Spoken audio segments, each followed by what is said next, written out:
Here's my list of top 10 books I read in 2025. A couple of honorary mentions, including Foundation and Empire and Second Foundation by Isaac Asimov, Soul Music by Terry Pratchett, Blood Reunion by J.C.M. Byrne, Why the Poor Don't Kill Us by Manu Joseph, and JoJo's Bizarre Adventure. I finished the first two parts and currently reading the third. Now for the top 10 list. At number 10, we have The Island of Dr. Moreau by H.G. Wells.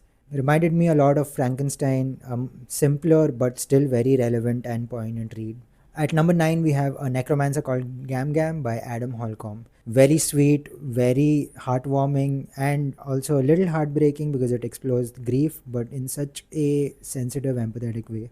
At number 8, we have Spectators by Brian K. Vaughan. Putting the graphic in graphic novel, this graphic novel has some stunning visuals and interesting philosophical concepts. At number 7, we have The Dungeon Anarchist Cookbook by Matt Dinniman, book 3 of Dungeon Crawler Carl.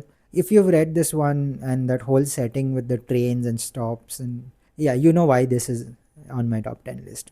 At number 6, we have Shroud by Adrian Tchaikovsky. This was my first Tchaikovsky novel and it did not disappoint. I'm still getting jitters thinking about that alien planet and that alien's POV. Just a piece of art, this one. At number 5, we have the entire Greenbone saga here. That's been one of the best reads of the year. I'm halfway through Jade Legacy and I predict it's going to be one of my favorite books of the year. But to not occupy 3 spaces, I'm going to rank all of the Greenbone saga over here. At number 4, we have Babel by R.F. Kuang. A lot of people don't like this book, but as someone who was born and raised in a former colony, I completely understand what Kuang is trying to say with this book. Many people consider this her best work, and I am one of them. At number 3, we have The Complete Mouse by Art Spiegelman. This is a memoir about Spiegelman's father during the Holocaust, and it's unfortunately a very relevant read to today's day and age. This is a human story dealing with some very inhuman atrocities, and like I said, very relevant to today's day and age. At number 2, another relevant classic called Fahrenheit 451. All I want to say right now is fuck guy.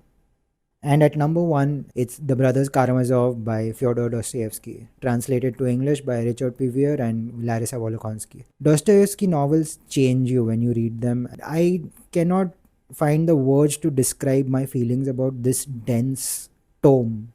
All I'll say is that this is one of the best books I've read in a very long time, and it deserves its spot as number 1. Tell me in the comments what your favorite reads were of the year. Like this video, share it with your friends, and follow me for more. Until next time.